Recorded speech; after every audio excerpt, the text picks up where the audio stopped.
right, everybody. Here we are for episode 4. Thanks for hanging out with us. Thanks for taking the time, liking, subscribing, following our pages on Twitter, Facebook, listening to us on Spotify. Slowly but surely, we're gaining that support, that following, and we can keep this thing going. So thank you, first of all, for all the support, for watching us and tuning in. But today was another interesting day. Yet again, no games for La Selecta, no recent results, but again, more interesting news coming out from El Salvador. Hugo Carrillo, the president of the FESFUT, gave an interview mentioning that despite the cancellation of the qualifying matches for October and November, the FESFUT is actually in the process of trying to schedule a friendly match to take place in Europe. We'll see what happens. We know that there's usually a lot to speculate about when we get unofficial news from El Salvador and La FESFUT, and sometimes they end up backtracking. But we'll see. It'd be interesting. Hopefully, this doesn't play a negative impact on the team, considering that El Salvador was one of the federations to request that the match days be canceled in October and November due to the current pandemic. So we'll see what happens. Yeah, that would be an interesting one. In some ways, it makes sense.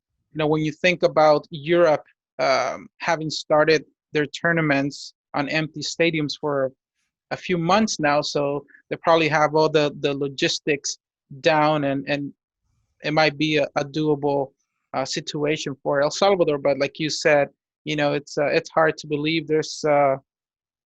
You always take the information that comes out of El Salvador with a grain of salt. So, Show me the so money. Show me the money. exactly. So we have to see. And like you said, yeah, episode 4, we'd like to start by giving a shout out to our followers. We're going to mention a few of our followers who have been commenting and liking our videos. So shout out to Eric Alberto and Raul Spindola. Thank you for watching our videos and for sharing and liking, and we really appreciate your support. So yes, lots to talk about. I think a lot of us saw it coming. We knew that playing in October and November was going to be pretty difficult, but CONCACAF being CONCACAF, they were trying to. I don't know what they were trying to do really, but now we're seeing it. Now they're pushing it to March. So, it might be a very busy schedule for the national teams. And even that to me seems like it might be too much. They might come up with something new. Yeah, I think it's highly probable that they're going to have to change the format. I think they're going to try and avoid it as long as possible, but it just doesn't make sense that you're going to be compacting the new qualifying format, which would be an additional 10 games if La Selecta made it all the way. And then on top of that, the octagonal, it just seems like it would be a crazy feat, especially since the domestic league has just barely started its preseason. They're barely getting things going. So yeah, we'll see. It's all up in the air, of course.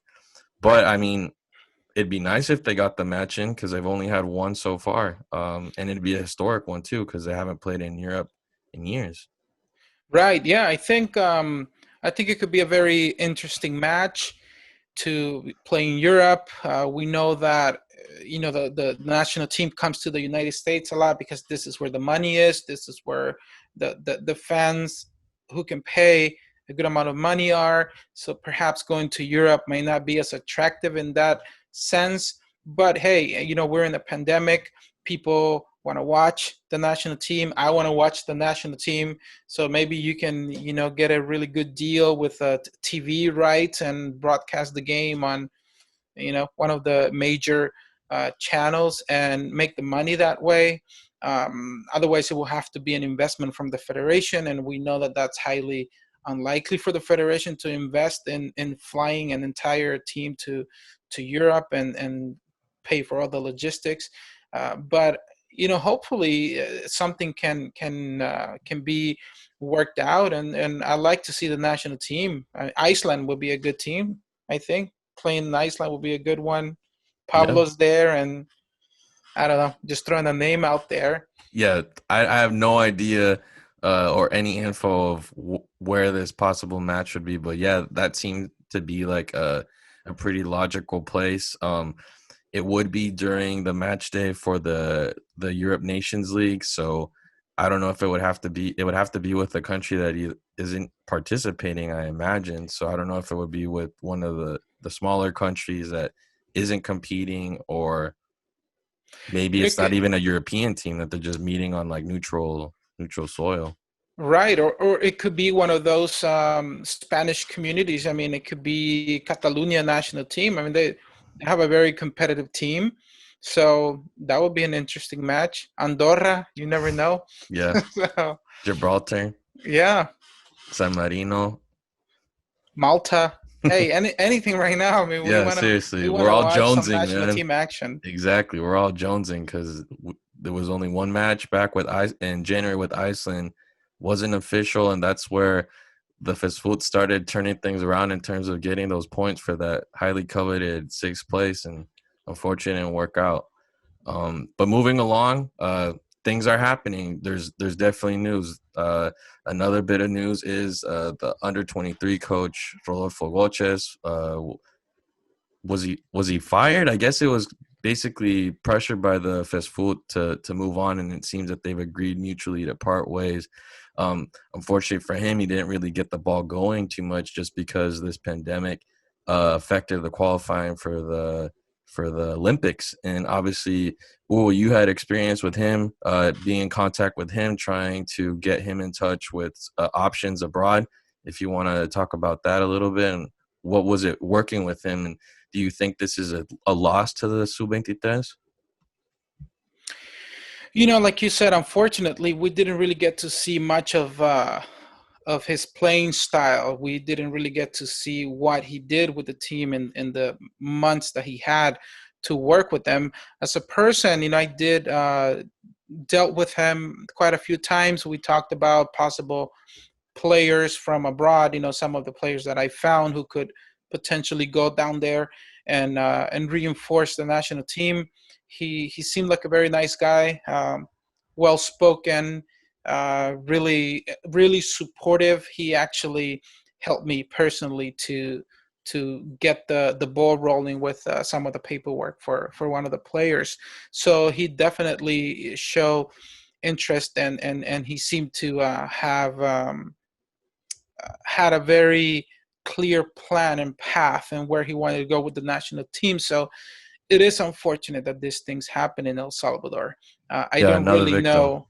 Yeah, I don't really know the reasoning behind it. I mean, we know there's the pandemic, and they're always looking for opportunities to save a buck. And to me, that's where it was going. They knew there were no competitions for the rest of the year. There's no training, so they're probably trying to save a few bucks. But at the end of the day, I think that has a very negative impact on the team, because you're letting go of someone who had worked with the team for, I think, over 6 months, 7 months. So he was getting a group together. He was getting to know his players. So I think it's an unfortunate situation that we see again happening down there. Yeah, and it seems that, there's always a revolving door with the head coach position for the most part, and it's even a faster revolving door when it comes to the youth teams, under 23s, under 20s. Uh, you had Dos Prado coaching for a little bit. Things didn't necessarily go his way. Then all of a sudden you had Memo Rivera, and he wasn't there for that long. Then you had Goches, and unfortunately, yeah, he never really had a shot to prove himself in a way. But it seemed that he had, you know, a different perspective or a different way of trying to do things. And also you could see him trying to carry over some of the philosophy that he gained at Santa Tecla, which obviously had, from its history or the recent years, you could tell was always kind of thinking a little more openly or ahead in comparison to some of the clubs and how they're organizing their own club. Granted, situations change and whatnot, but yeah, you were hoping to see him kind of bring that different mentality, and incorporate players abroad if they were good enough as well. And I think it's a negative impact in the sense that, okay, so we don't have an under 23 team right now. There's no expectations, no matches, and then you see those consequences hit, especially with Brayan Gil being called up for the under 20s in Colombia. And I know that's opened a can of worms, and people have been reacting to it, and rightfully so. But yeah, let's talk about that, Hugo. Yeah, I mean, to me, the Brayan situation was always a pretty complicated one.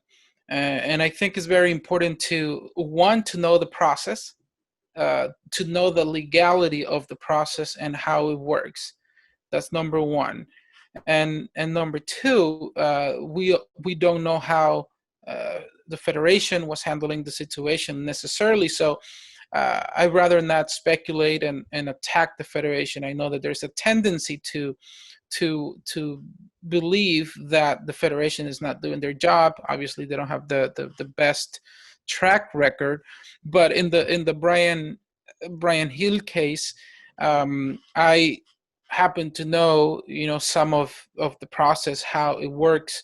As some of you know, I became a certified FIFA soccer players agent, and I had to go through all the learning all the FIFA laws and the rules, and how players can change from one nationality to another. And to me, the Brayan Gil case was never a black and white situation. It was not a matter of get your passport You're and you can eligible. be and you're eligible to play for the national team. That was never the case. Mm-hmm. And one thing that a lot of fans don't know, and I think it's important to know, that although he was given his Salvadorian citizenship, he never processed his passport. So he left to Belgium, and he never processed his Salvadorian passport. So that was step number one. Once you become a citizen, that was step number one to be able to be considered for the national team. And there are other factors that I can elaborate a little more if you want, Andres. Definitely, definitely. Because I think Yes. the main point is trying to have more of a objective perspective on this, rather than, like you said, either putting blame on either party, because we can't speak for the player himself of whether there's a strategy behind some of the moves, where his heart truly is. That's really not up to us. I think time will only tell.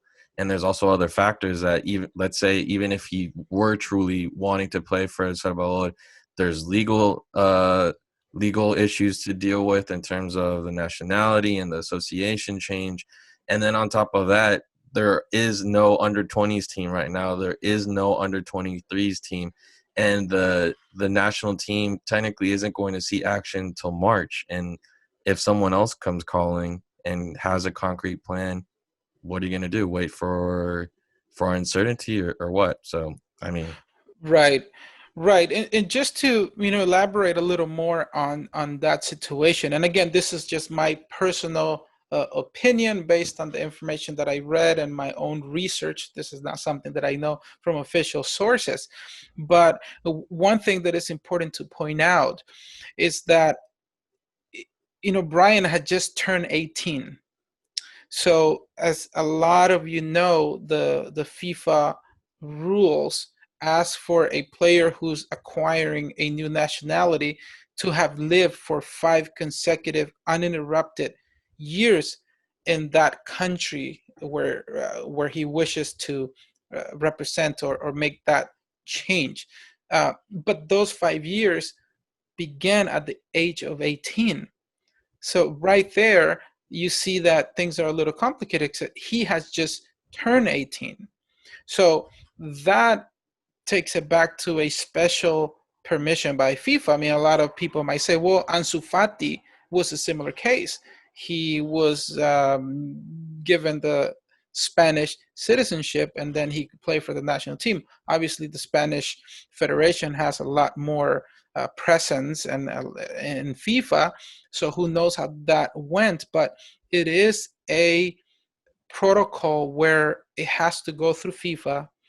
FIFA has to give the green light for that special case. So on that case, it was not clearly stated on the FIFA rules. It is a case-by-case situation. And one of the factors is the player's future in soccer affected by him not being played for this second national team, in this case, El Salvador. So, for example, if you were called to a, say, Colombian under 17 team, and then 5 years have gone by and you were never called again, then you can build a case to say, hey, my career is being affected by not being able to represent this other country that has given me a citizenship. In the case of Brayan, as we all know, Colombia tried to call him into a camp about 3 months ago, 4 months ago, right before he went to Belgium, and he refused to go. So now he's being called again. So that right there tells you that it's not a very easy case. You can't really say Colombia doesn't want him, because obviously Colombia wants him. So FIFA will always try to favor the country in which the player was born, especially if that country is also interested in using that player. And and that's just part of the reason why the case was not that simple. And another thing I want to say, I know that we will get very emotional, and we want to think too much with our heart in this type of situations. And if he really wanted to play for the national team, he could have said no to Colombia, just like you said. But things can change. He's being called into a camp, and he may or may not stay. We don't know. And as long as he doesn't play for a senior team, he can always be an option for El Salvador. And like you said, Andres, he can't wait and just ignore that other possibility, when on the other side he doesn't have any clarity. It's like if you're being offered a position at a different job, and I don't know, I'm just gonna use a number. You're paid $1,000 at your current job per month, as an example, and then another company offers you a potential $2,000 per month job, but they still have to go through the process of getting the budget approved. Months go by and that budget is not approved, but you're still being told, just be patient, we're going to get it approved. But then this other It's like company, waiting for the stimulus check. exactly, and then your current job is like, hey, you know what, we can offer you $1,500 per month right now, here's the contract.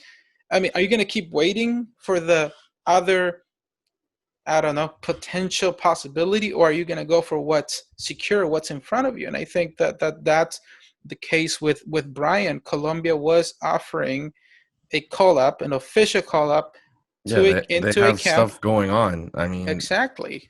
I don't think you should take something like that personal, in the sense that you have the potential to form part of a team that's active, that you have the papers for, that there isn't any type of bureaucratic mess that you have to get involved in by just showing up if you get called up.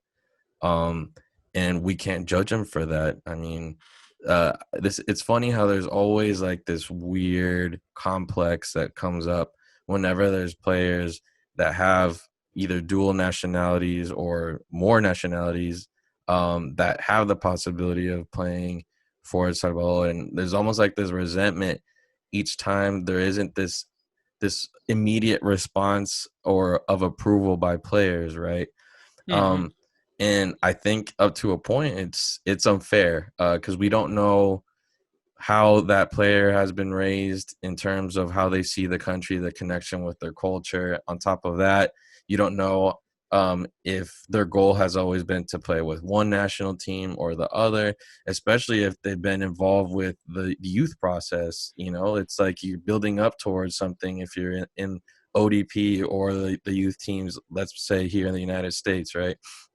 And obviously you're in that, you're hoping to be called up to those teams with the dream of making it to the senior squad. And yeah, you have that other possibility, but I mean, if you're already in something tangible, it's always going to be hard for someone to just let go of that automatically because you get another call up. I mean, and let's be honest here, I think sometimes, or the main problem is with how things are handled over there, with the instability that tends to follow everything that is football in El Salvador. I mean, it's understandable that kids are or players are looking for the more stable of the options. But I think, yeah, at some point there is that factor of love for the country.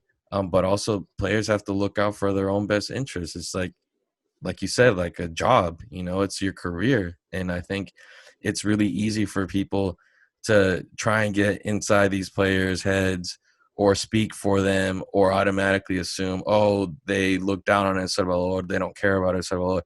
I only want a player that says yes on the first one. That would be nice and all, but I'm pretty sure if you have the opportunity for something concrete and something a little more serious, you think about it a little more, right? Yeah.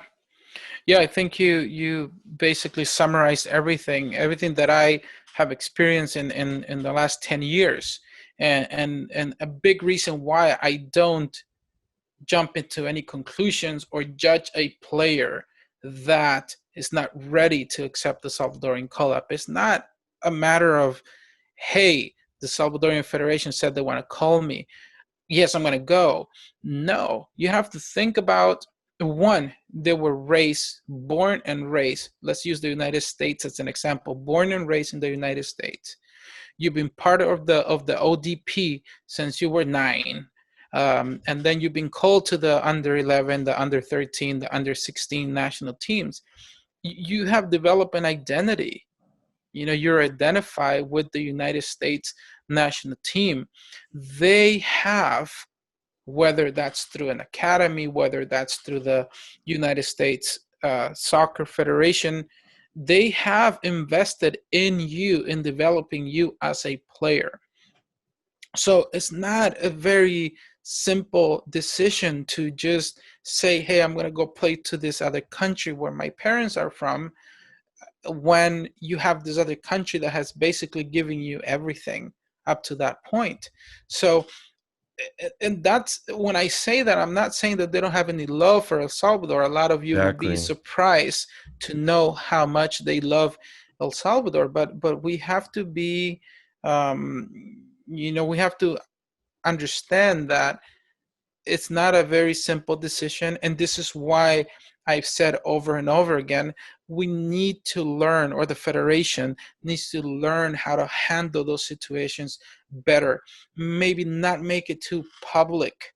Yeah. Maybe just reach out to the player, get a sense of where they are, plant that seed, and let it grow. And show that there's something behind it, because that's the thing, is you can't show up with an empty proposal. You have to show, okay, this is our plan to qualify for such and such tournaments, and we want you to be a part of it. And it's always seemed that the federation itself isn't the one taking the initiative. They don't have their own department in terms of reaching out to players abroad. I mean, that's where your niche came from, was basically filling a void unofficially for the FESFUT. And it's been 10 years, and you'd think you'd have an official gig with the FESFUT at one point. Right. And don't get me wrong, I made attempts, actually a couple attempts, and nothing has come out of it. So I mean, I continue doing my job as a volunteer scout, which I have a lot of joy in doing.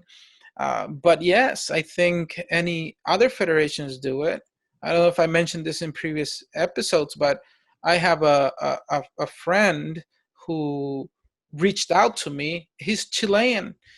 He reached out to me on social media. He reached out to me because he does exactly what I do, except that he gets paid for it by the federation, That must be nice. the Chilean Federation. So he reached out to me because in his scouting, in his search for Chilean players around the world, he has come across Salvadorian players. So he gave me that information. But come on, I mean, if you really have a vision and a very clear plan for the future, you would think that the federation would have taken advantage of someone like me, working a little closer with them and make it more of an official gig where it's easier to approach the players.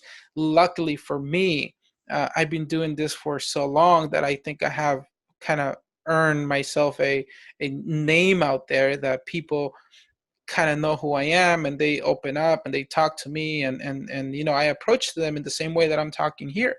There's no pressure or judgment if they're not ready to make a decision. I think it's a process, and like I said, you have to plant that seed, and you just wait, and I check with them every couple months, see how they're doing.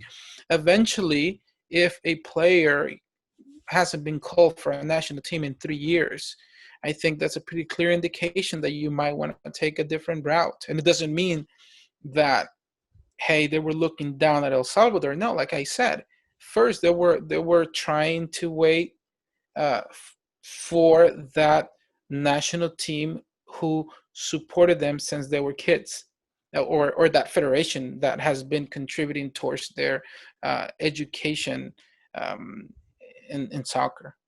Yeah, I think one case study to kind of look at would be the players that have dual nationalities and are Mexican American. I think if you look at those players and the process that they go through, you can see that it's not like in the U.S. if a Mexican American player decides to play for Mexico, people get hurt, and it's not like Mexico's like, oh, that's the US's leftovers. He didn't cut it for the US. He's like, BC rated player, and that's why he came here. That's not the mentality going on there. Also, the reverse. Uh, the Mexican American players that decide to play for the US, they've grown up here. And even the ones that, like, for example, Paul Arriola, Jobeni Corona, that grew up in the San Diego area, right along the border, have strong ties to Mexico, the Tijuana, Baja area, played for Xolos, and they ended up playing for the U.S. It wasn't a big deal. Why? Because that whole region goes like this with the dual nationalities. That border is there, but that whole area encompasses the fact that they're from the area and they're from both countries. There's so much influence of both countries in that whole area that it's no big deal. And I remember being offended at one point when Giovanni said, I think it was what, USA primero, Mexico segundo, El Salvador tercero. I remember like a lot of fans, and including myself, were like, oh, he's just like dogging us or looking down on us. But the truth is, you grow up in that area, yeah, something like that makes sense. And I think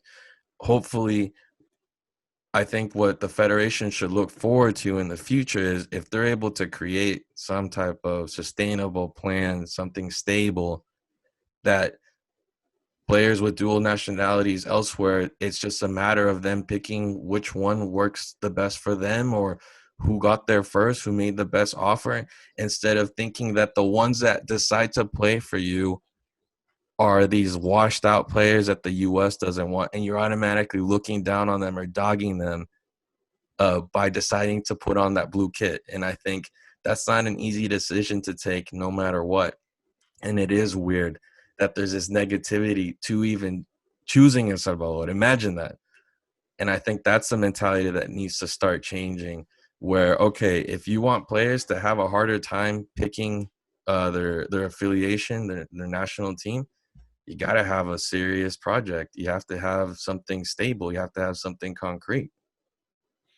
Yeah. I mean, one thing to know, without going into many details. I mean, of course, like you said earlier, it's a job, and the soccer player's career is short, and they have to think of their future. National teams, such as the Mexican national team and the U.S. national team, actually pays their players to be in the national team. They get a pretty good daily allowance each time that they are with the national team. That's not the case in El Salvador. I mean, they There's get a huge something. discrepancy, yeah. Yeah. I mean, they get something, but it's not really much. So at least the least you can do is present at least a clear plan to have the highest possibilities of qualifying to a World Cup, a project. This is our project. This is where we are. This is where we want to go, and this is where you fit within that project. and this is why we like to have you be part of this project. And at least that, it's something that you can offer. You can offer a vision. Yes, we may not have that financial incentive to have players go play for us, but at least we can offer a clear path for them. Yeah, and I think you also have to divide it between players that already are competing at a top level for their club, right? I think players that are at a certain level should be automatically considered for the national team, the senior squad at least. I do agree that yes, sometimes there's a skepticism by people in El Salvador of like, okay, just because he plays abroad somewhere in an obscure team, that just because he's somewhere else that he has to come here and automatically earn his spot.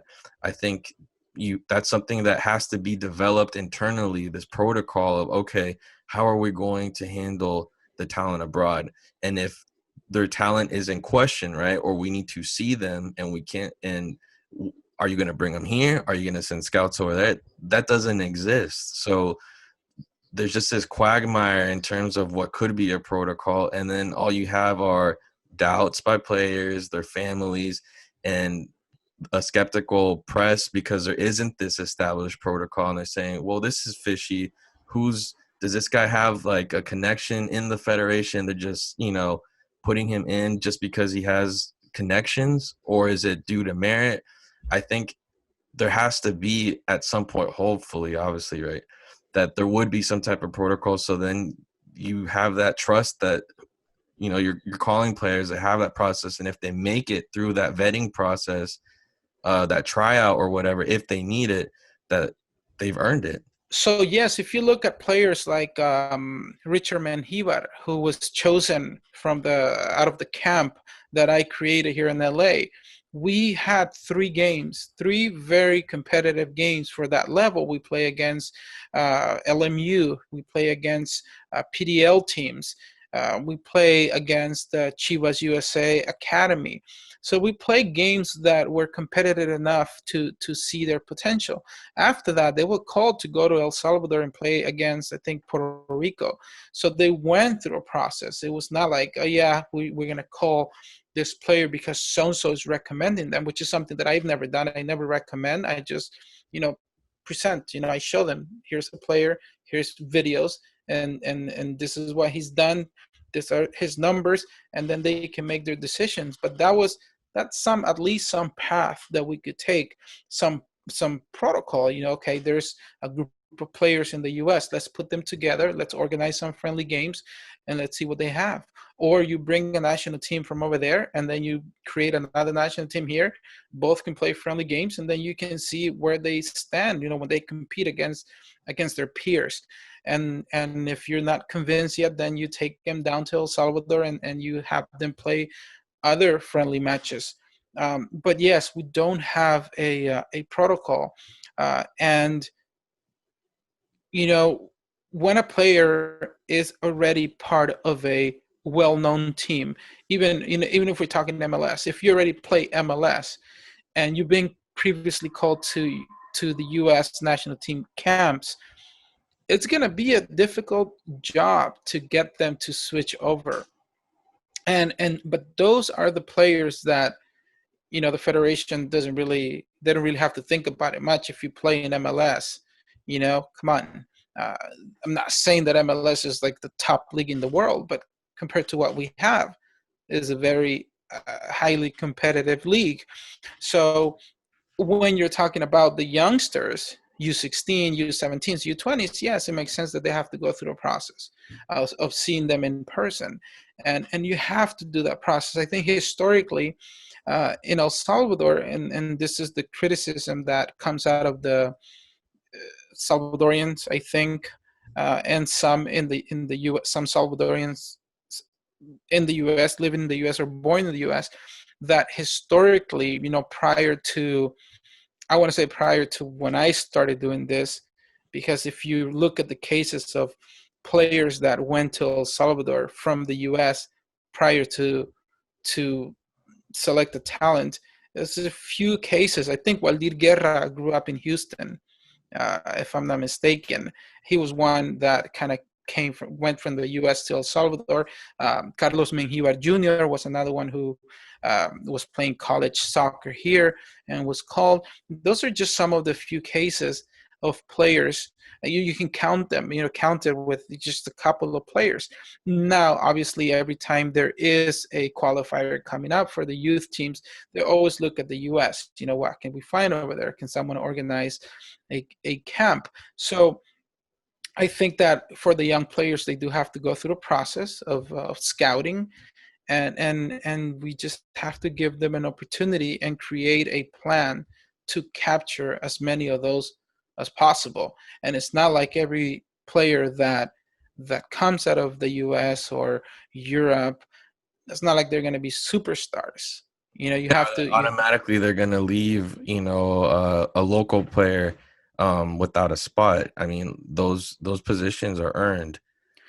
Exactly. It creates more competition. So where I was going, I kind of almost forgot my point, but I think historically it had been a process of so-and-so is going to go train with the national team because they're friends of the coach, or they're family members of the so-and-so in the federation.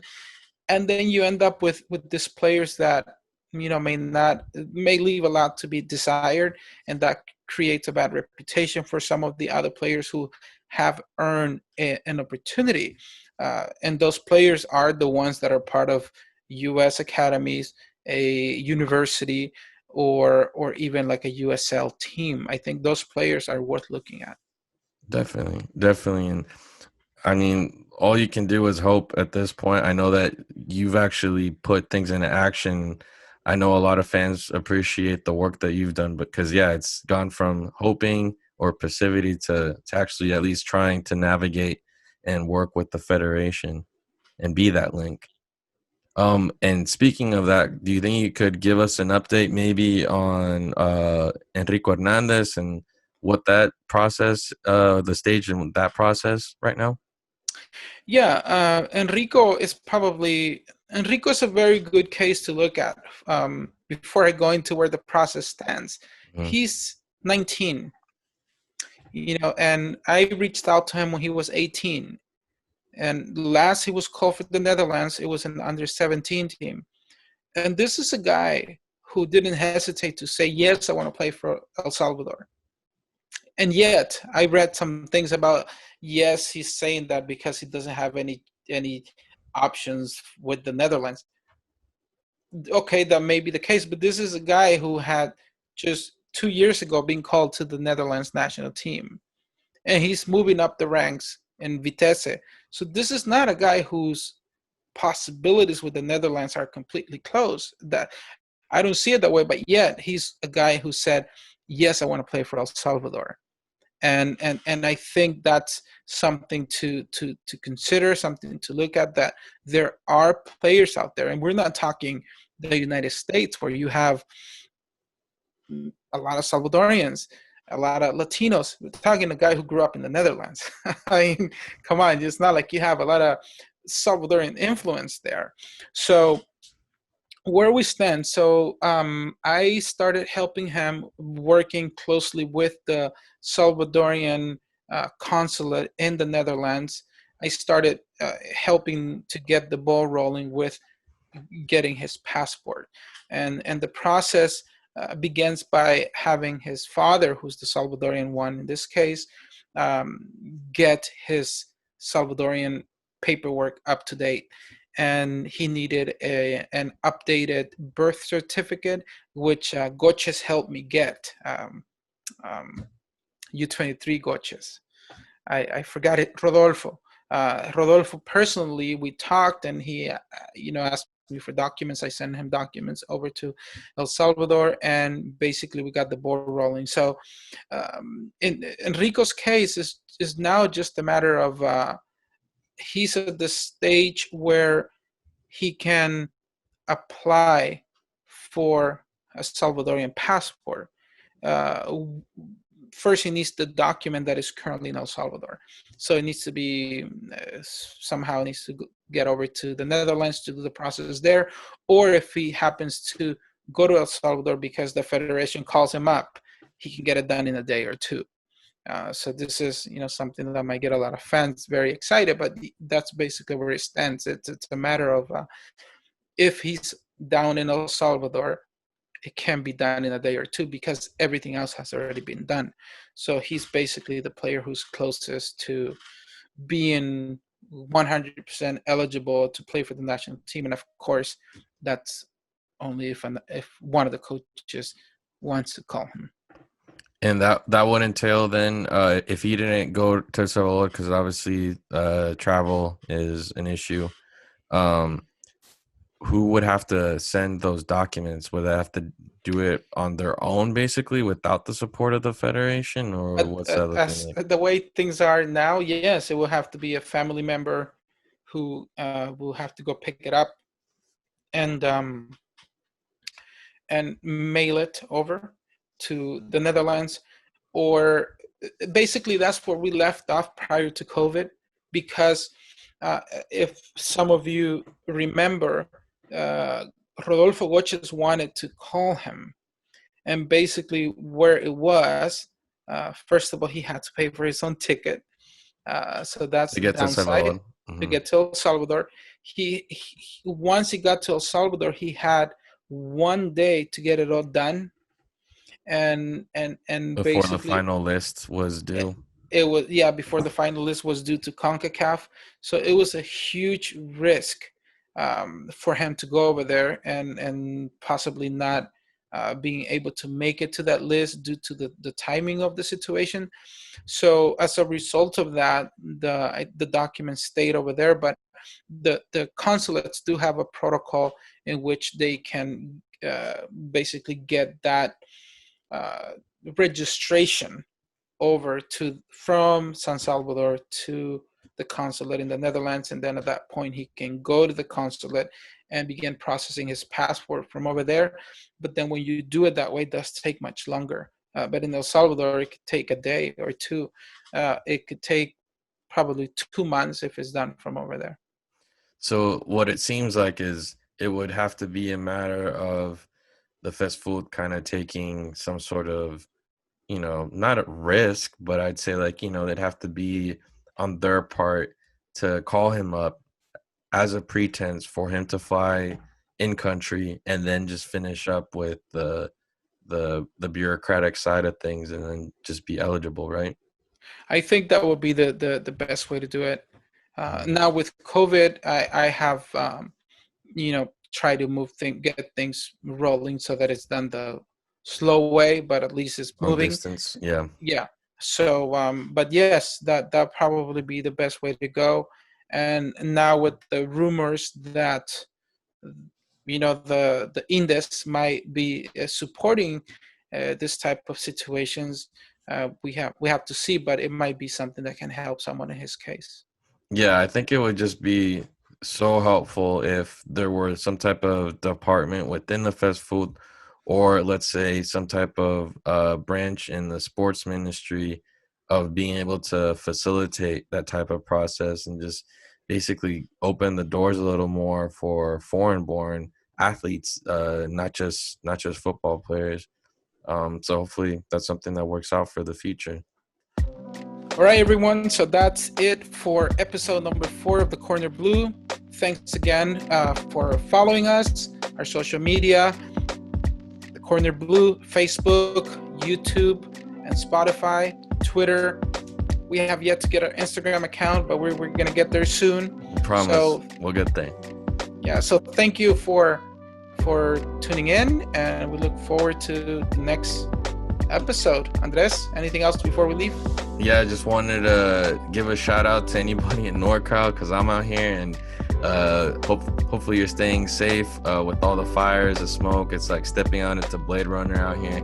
But yeah, just hopefully everyone's safe out here.